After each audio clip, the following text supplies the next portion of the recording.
திருவாசகம் சிவன் கோயில் உள்ள போய் பாடலாமா கூடாதானா? பாடக்கூடாதுன்னு சுப்ரீம் கோர்ட் வரைக்கும் போய் நிற்கிறான். அது கருவறைக்குள்ள போய் பாடிடப்படாது, சுவாமிக்கு தீட்டுப்பட்டு போயிடும் அப்படின்னு. ஆழ்வார் பாசுரங்களை எல்லாம் பெருமாள் கேட்டாரே, அவர் தீட்டுப்பட்டு வீட்டுக்கு போயிட்டார? ஆழ்வார்கள் பாட்டு, தமிழ் பாட்டு எல்லாம் பெருமாள் கேட்டு விட்டு சௌக்கியமா தானே இருக்கிறாரு. அவர் ஒன்றும் இங்கேருந்து இடத்த விட்டு போலையே. ஆழ்வார்களுடைய பாட்டுனாலேயே பிராண பிரதிஷ்டை பண்றாரு, அதுலேயே வெளியே தள்ளுறாரு, எல்லாமே பண்றாரு ஆழ்வார். உங்களுக்கு தெரிஞ்ச கதை தான் திருமழிசை ஆழ்வார் வரலாறு. காஞ்சிபுரத்தில் திருமழிசை ஆழ்வார் சிஷ்யன் கணிகண்ணனை மகாராஜா கோச்சிக்கிட்டான்.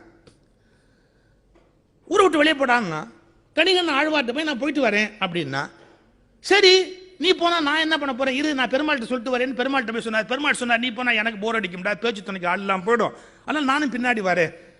மகாலட்சுமி பார்த்தா, ஐயோ நீங்க போறச்ச நான் மட்டும் இங்கே நின்னா கௌரவமா இருக்கா, நானும் வந்துடுறேன்னு மகாலட்சுமி ஊரை விட்டு போயிட்டு போயிட்டேன். ஹஸ்பண்டை இமீடியட்டாக ஃபாலோ பண்ணணும், அந்த அம்மா புறப்பட்டு போயிட்டேன். மறுநாள் மன்னன் கோயிலில் வந்து பார்த்தா இருளோன்னு இருக்கு, மகாலட்சுமி இல்லை, அனுகிரகம் இல்லை, ஒன்றுமே இல்லை.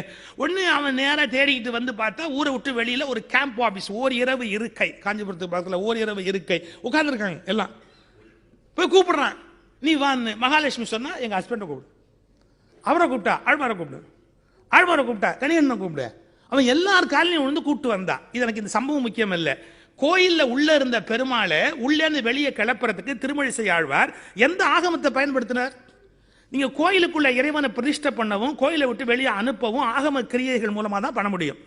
நீங்க சைவ ஆகமங்கள்ல அதுக்கு பிராண பிரதிஷ்டைன்னு பேரு, நாட்டி சந்தானம் அப்படின்னு பேரு, கோயிலை விட்டு வெளியே கிளப்புறதுக்கு பாலாலயம் பண்றதுன்னு பேரு, கோயிலை விட்டு சாமியை வெளியே கிளப்புறது. இது எல்லாமே ஆகமத்தில் இருக்கு, ஒரு சடங்கு இருக்கு, ஒரு கிரியை இருக்கு. இப்போ திருமழிசை ஆழ்வார் என்ன கிரியை பண்ணார் கோயிலை விட்டு கிளப்புறதுக்கு? ஒரே ஒரு பாட்டு தான் பண்ணார். என்ன? கணிகண்ணன் போகின்றான், காமருப்பும் கட்சி மணிவண்ணா நீ கிடக்க வேண்டா, துணி உடைய சென்னா புலவன் நான் செல்கின்றேன், நீ முன் பைனாக பாய் சுருட்டிக்கொள். பாய சுருட்டுறா படவா, எந்திரி போலாம் அப்படின்னார் பெருமாள். நீ முன் பைனாக பாய் சுருட்டிக்கொள் அப்படின்னார். பெருமாள் எடுத்து கக்கத்தில் வச்சுட்டு பின்னாடி போயிட்டார்.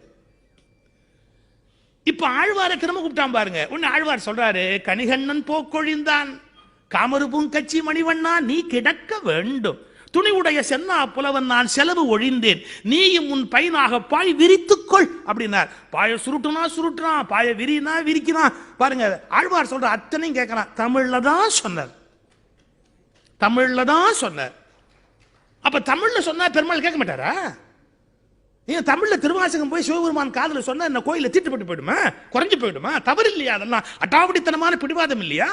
தவறு. அப்போ இறைவனிடத்தில் தமிழில் பேசலாம், தமிழோடு நெருங்கலாம், தமிழில் உரையாடலாம், தமிழோடு கவிதை பேசலாம் என்பதை ஆழ்வார்கள் நிரூபித்தார். அதன் நடைமுறைக்கு கொண்டு வந்தவர் ராமானுஜர். எல்லா கோயில்லையும் அந்த எல்லாம் முடிஞ்சதுக்கு அப்புறம் ஆழ்வாருடைய பாசுரங்களை கருவறையிலேயே சேவிப்பது, கருவறைக்கு உள்ளேயே சொல்லுவதற்கான ஏற்பாடு செய்தார்.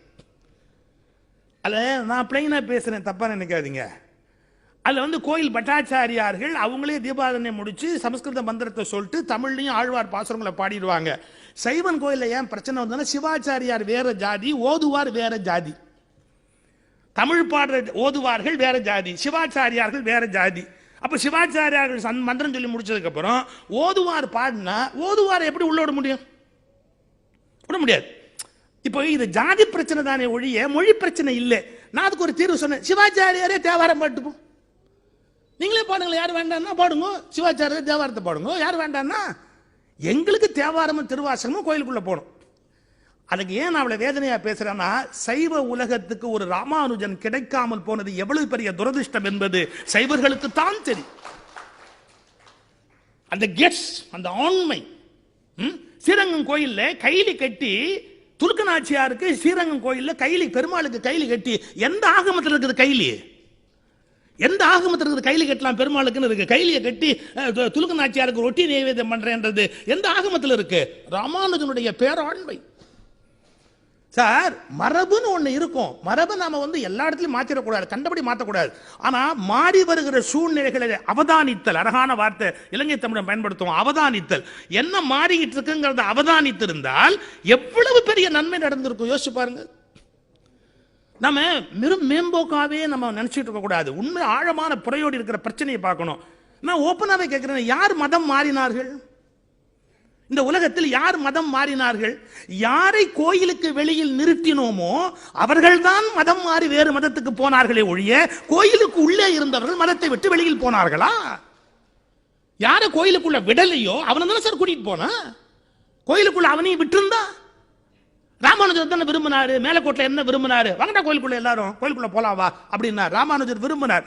1000 வருஷத்துக்கு முன்னாடி என்ன ஆபத்து வரும் என்று கணித்தவர் ராமானுஜர்.